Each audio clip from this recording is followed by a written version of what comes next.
કરતો હોય તો પાન કરવાથી પ્રભુ સ્વીકારી ન શકે. પોતાનો ન કરી લે, કારણ કે યમુનાજી ધાય કે જાય શ્રી યમુના તીરે. એટલે તો કહ્યું આપણે ત્યાં આચાર્ય દોડીને જા, કારણ કે સમય મળ્યો છે તો તક ચૂકતો નહીં, કારણ કે આવો અવસર પાછો નહીં આવે. કરી લે યમુનાજીના પાન. એટલે અહીંયા કહ્યું કે આ ધ્રુવજીના તપથી નહીં, યમુનાજીની કૃપાથી ઠાકોરજી મળે છે આ અભિષ્ટ ફળ. કારણ કે તપ કરનારા તો ઘણાય છે, બધાને થોડી ભગવાન મળે છે. આ તો યમુનાજીના પાન કરીને તપ કર્યું, એટલે યમુનાજી ભીતર વિરાજે છે, એટલે ઠાકોરજી ખેંચાઈને આવી ગયા. ધ્રુવલોકની પ્રાપ્તિ થઈ છે. અનેક પ્રકારની આગળ કથાઓ આવી.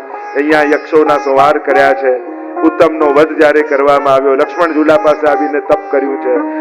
અવાજ કરીને ગંગાજી વહેતા હતા અને શાંત થઈને વહેવા લાગ્યા. આગળ મૃત્યુના મસ્તક પર પગ મૂકી ધ્રુવજી ધ્રુવલોક પધાર્યા છે. માંગ્યું તું અખંડ આપના દર્શન થતા રહે. પ્રમાણ શું? આજે પણ નાથદ દ્વારામાં શ્રીનાથજીને ત્યાં ધ્રુવ બારીમાંથી ધ્રુવજી અહર્નિશ દર્શન કરે છે. સદાય ભગવત દર્શન નું ફળ પ્રાપ્તિ થઈ છે. આગળ વેન થયા, અંગ થયા, અંગના વેન થયા, નાસ્તિક થયા અને પ્રજાને પ્રતાડિત કરવા લાગ્યા. પ્રજાએ માર્યા, બાહુનું મંથન કર્યું અને બોલો પૃથુ ભગવાન કી જય. પૃથુ ભગવાનનું પ્રાગટ્ય થયું. યોગ્ય રાજા છે, પૃથ્વીનું દોહન કર્યું છે. આ જે પણ નગર રચના, ખેતી, ખનીજ, આ જે બધું ઉત્પાદન જુઓ છો ને, ભાગવત કહે છે કે આ બધું પૃથુ રાજાની દેન છે. એમણે પ્રજાને શીખવાડ્યું કે નગર બનાવીને કઈ રીતે રહેવાય, ખેતી કઈ રીતે કરાય, ખનીજો કઈ રીતે મળે. આ આખી વ્યવસ્થા પૃથુ રાજા દ્વારા પ્રદત્ત છે. આ ભૂમિનું દોહન કરીને અનાજ પકવતા શીખવ્યું. સમય થયો, રાજપાટ છોડીને વનમાં ગયા.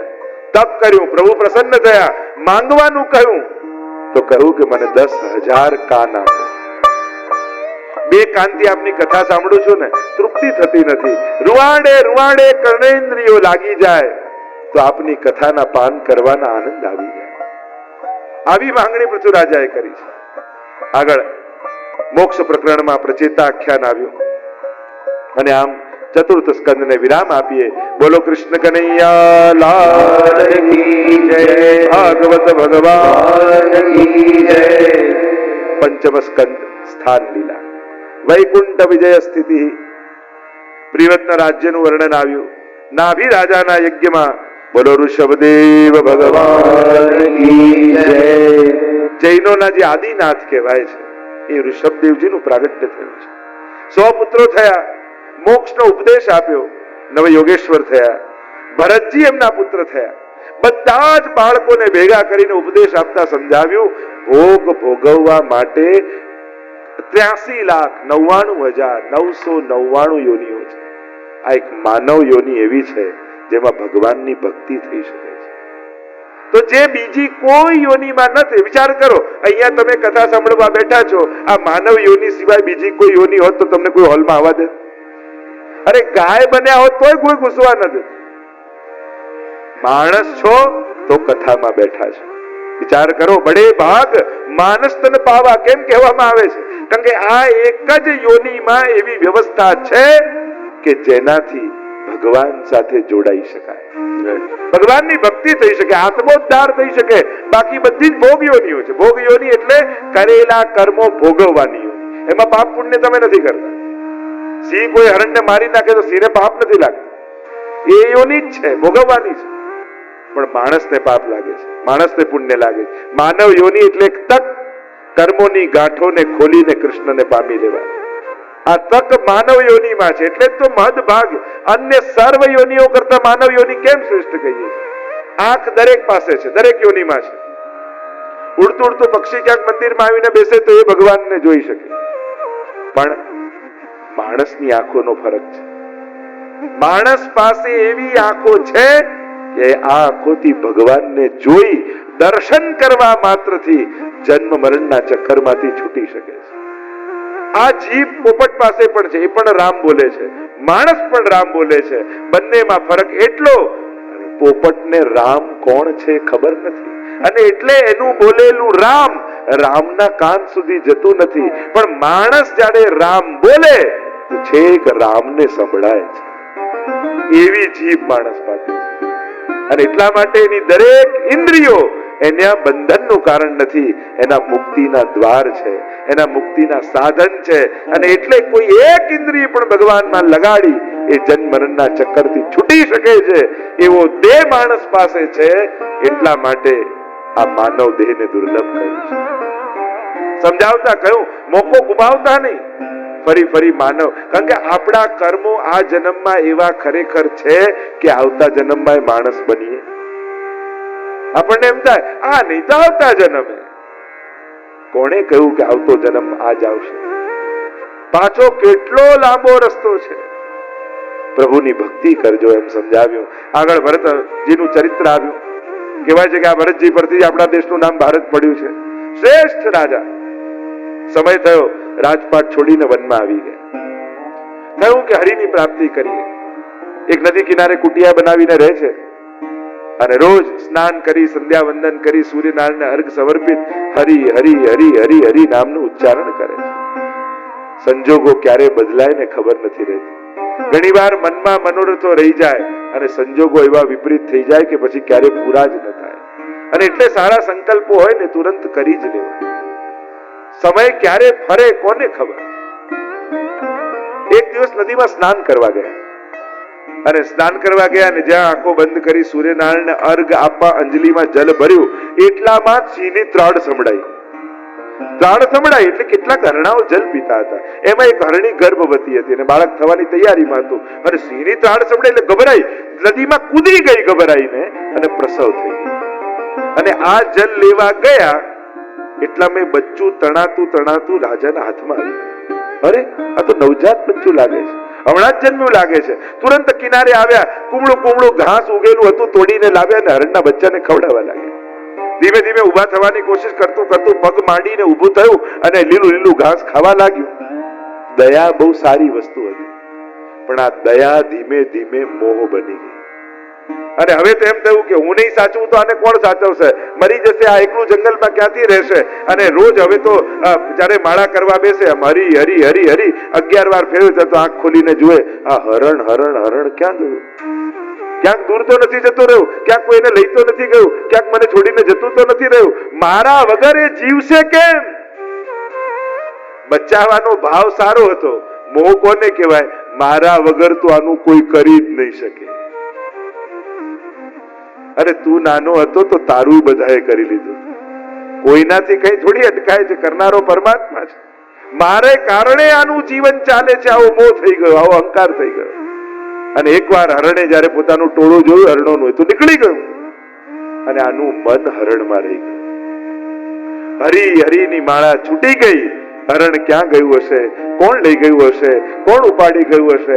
એને ખાધું હશે કે નહીં? એ સૂતું હશે કે નહીં?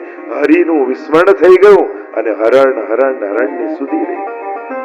દેહ પડવાનો સમય આવ્યો, મન હરણમાં ગયું.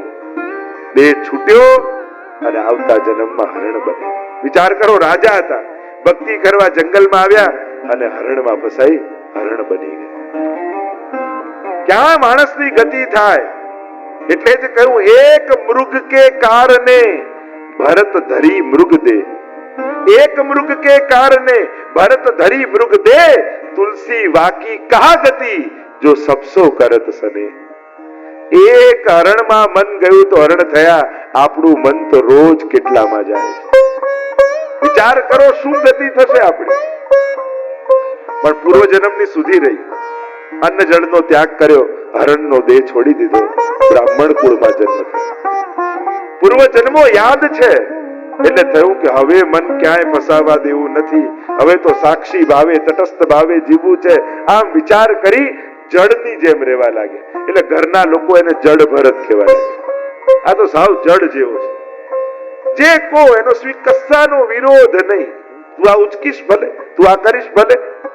ક્યાંય રાગ નથી ને ક્યાંય દ્વેષ નથી.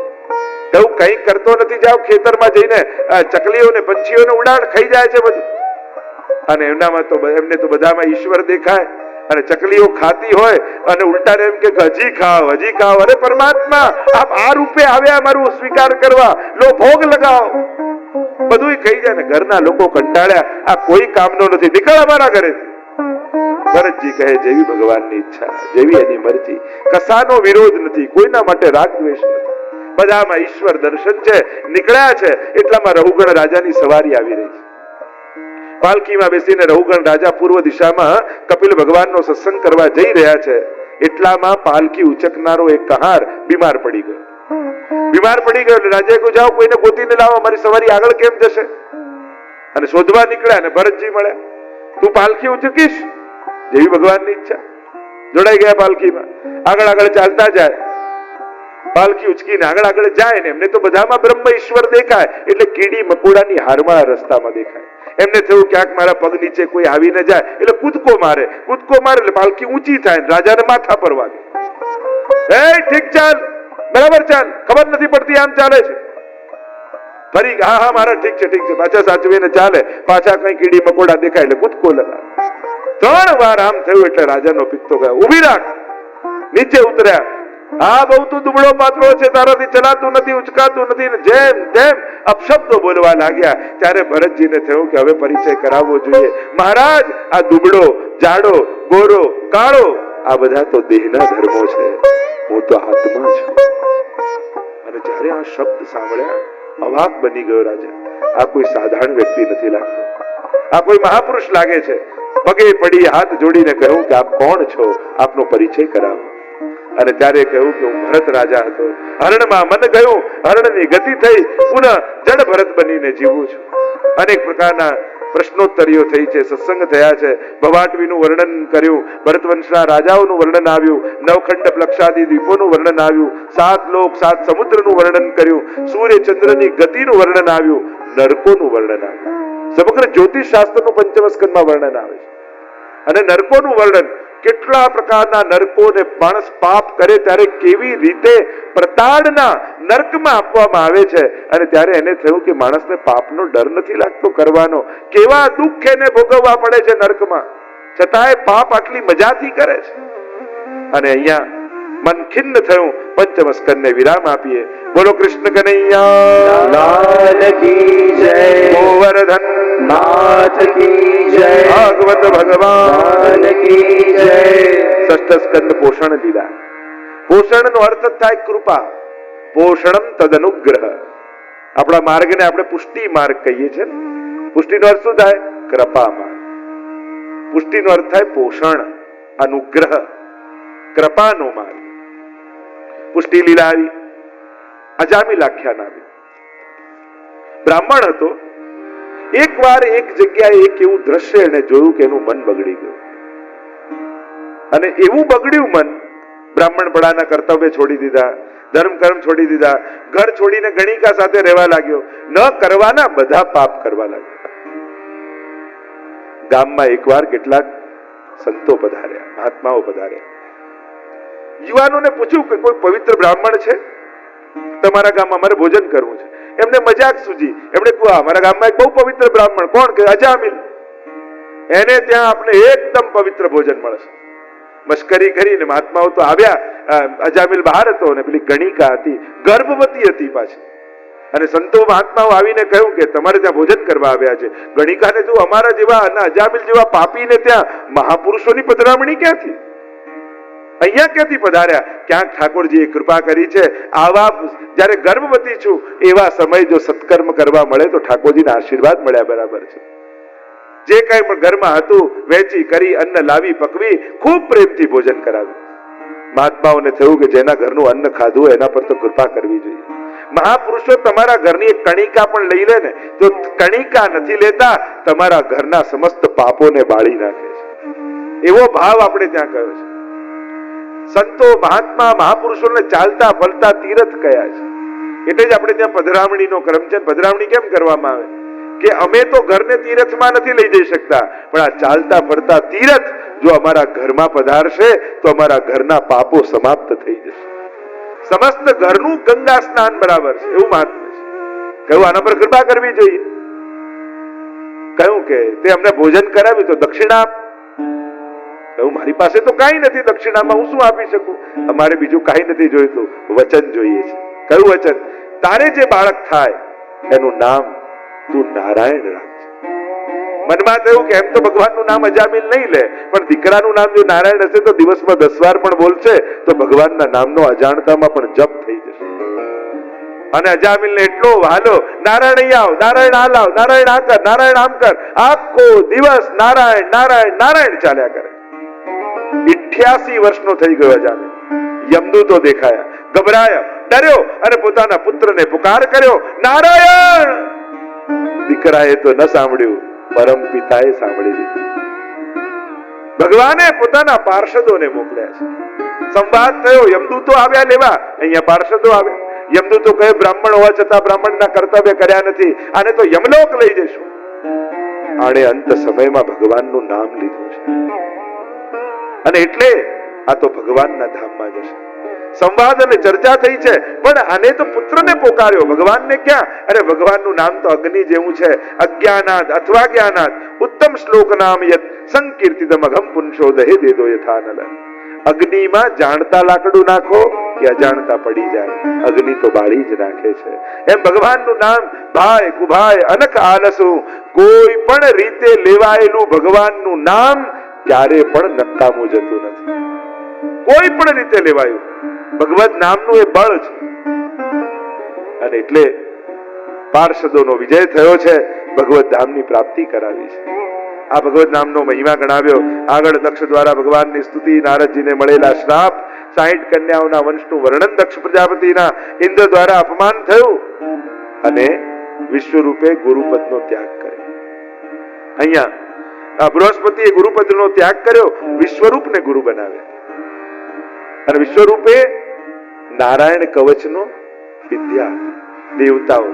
આજે પણ આપણે ત્યાં પ્રકાર એવો છે કે કાંઈ પણ કોઈ સંકટ, બીમારી આદિ આવે તો વૈષ્ણવો નારાયણ કવચનો પાઠ કરતા હોય, નારાયણ કવચને ધારણ કરતા હોય. આ કવચ છે જે રક્ષા કરે છે. અહીંયા માં અસુર કુળની હતી એટલે વિશ્વરૂપ યજ્ઞનો થોડો ભાગ અસુરોને આપી દેતા. જ્યારે ખબર પડી ઇન્દ્રને કે અરે અમારા ગુરુ સ્થાને બિરાજ્યા છે અને અસુરોને મદદ કરે છે, શિરચ્છેદ કરી દીધો. બ્રહ્મ હત્યા લાગી, 4 ભાગમાં વહેંચી. એ વિશ્વરૂપના પિતા ત્વષ્ટાને એમ થયું, મારા પુત્રને ઇન્દ્રએ માર્યો છે તો ઇન્દ્રને મારે એવો પુત્ર હું યજ્ઞમાંથી પ્રગટ કરીશ. વિશાળ યજ્ઞ કર્યો. યજ્ઞના મંત્રમાં ભૂલ પડી અને ઇન્દ્રને મારે એની જગ્યાએ ઇન્દ્રથી મરે એવો વૃત્રાસુર પ્રગટ થયો. વિકરાળ છે, યુદ્ધ લડવા માટે આવ્યો છે, દેવોની સેનાઓ તૈયાર છે. દધીચી મુનિએ પોતાના અસ્થિના દાન આપ્યા છે, વજ્ર બનાવ્યું છે. અને જ્યાં ઇન્દ્ર એ વજ્ર લઈ, જેમાં પરમાત્માએ પોતાનું તેજ પધરાવ્યું, એરાવત પર સવાર થઈને જ્યાં લડવા આવ્યો, વજ્રમાં ભગવાનના દર્શન વૃત્રાસુર અને અદ્ભુત વૃત્રાસુર ચતુશ્લોકીનો વૃત્રાસુરે ગાન કર્યું છે. અદ્ભુત ચતુશ્લોકી છે. વૈષ્ણવના ધર્મ, અર્થ, કામ અને મોક્ષ, આ ચારેયનું વર્ણન વૃત્રાસુરે કર્યું છે. ષોડશ ગ્રંથમાં એક ગ્રંથ છે ચતુશ્લોકી. એમાં મહાપ્રભુજીએ વૈષ્ણવના 4 શ્લોકમાં ધર્મ, અર્થ અને કામ અને મોક્ષ ગણાવ્યા છે. એ જ વાત વૃત્રાસુરેની ચતુશ્લોકીમાં કરી છે. અહમ હરે તવ પાદૈક મૂલ દાસાનુદાસો ભવિતાસ્મિ ભૂય મનસ્મરેતા સુમતેર ગુણાસ્તે ગૃણીત વાક કર્મ કરોતુ કાય. હું આપના દાસનો દાસ તો એ તો બરાબર છે, પેલો સાઉન્ડ ન કોઈ. બોલો કૃષ્ણ કનૈયા લાલ કી જય. આપના દાસનો દાસ થઉં અને એ જ અમારો ધર્મ છે. વાણી આપના ગુણોનું ગાન કરે, આંખો આપના દર્શન કરે, એ લાલસા, આ ભાવ. અને ધર્મ, અર્થ, કામ અને મોક્ષ અદ્ભુત વર્ણન છે. આગળ જો સમય મળશે તો ચર્ચાઓ કરીશું. કામ પુરુષાર્થને સમજાવતા વૃત્રાસુર કહે છે કે મારી ભીતર અનેક કામનાઓ હતી, પણ હવે એક જ કામના છે, કૃષ્ણના દર્શન. અજાત પક્ષ જીવ માતરમ खगा स्तन्यं यथावत्सतरा क्षुधा प्रियं प्रियेव व्युषितं विशन्ना મનોરવિંદાક્ષદિદૃક્ષતે ત્વામ. પ્રભુ આપના દર્શનની લાલસા મારા મનમાં કેવી? નાના નાના ચકલીના બચ્ચા હોય અને જેની પાંખોય ન ફૂટી હોય અને એની માં જ્યારે ચણ લેવા માટે જાય અને એને આવતી જુએ અને ચકલીના બચ્ચાઓ ચીચી ચીચી કરીને આખું આકાશ ગજવી દે માને જોઈને, એવી લાલસા આપને જોવાની મારા મનમાં જાય. કહ્યું કે પણ ક્યાં સુધી જુએ? પાંખો ન ફૂટે ત્યાં સુધી. કહ્યું સ્તન્યમ યથા વત્સ તરાક સુધારતા. વાછરડું હોય, સવારથી ભૂખ્યું હોય અને ગાય ચરવા માટે વનમાં ગઈ હોય અને સાંજના ભૂખ્યું વાછરડું માને આવતું જુએ અને વાછરડાઓ જે કૂદકા માને મળવા માટે મારે, એવી લાલસા આપને મળવાની મારી ભીતર જાય. પણ થયું કે જ્યાં સુધી દૂધ પીએ ત્યાં સુધી જ. દૂધ પીવાનું છોડી દે પછી માની પ્રતીક્ષા નથી કરતો. એટલે કહ્યું પ્રિયમ પ્રિયે ભવિષિતમ વિષન્ના. એક પ્રિયા જેમ પ્રિયતમની પ્રતીક્ષા કરતી રહે એ રીતે હું સદાય આપની પ્રતીક્ષા કરતો રહે. આ કામના છે. એટલે મહાપ્રભુજી ધર્મ અર્થ કામ અને મોક્ષ ચારેને સમજાવતા કહ્યું પુષ્ટિ માર્ગે હરિર્દાસ્યમ ધર્મ અર્થો હરિરેવહી કામો હરિર્દિદૃક્ષૈવ મોક્ષ કૃષ્ણસ્ય ચેદ્રુવ. પ્રભુની સેવા સર્વદા સર્વભાવેન ભજનીય વ્રજાધિપ સસ્યાયમેવ ધર્મો હિ. પ્રભુની દાસતા એ જ આપણો ધર્મ છે. પ્રભુ જ આપણા માટે તો ધન છે, અર્થ છે. ધર્મ હિ તે પાયો યહ ધન. ભગવાનને જોવાની કામના એ જ વૈષ્ણવનો કામ પુરુષાર્થ છે. અને આ મન આ ચિત્ત પ્રભુના ચરણોમાં લાગી જવું એ જ મુક્તિ છે. મોક્ષ કૃષ્ણસ્ય ચેદ્રુવ. આમ ચારે પ્રકારના પુરુષાર્થની ચર્ચા કરી છે. આગળ ઉત્તરાસુરના વધની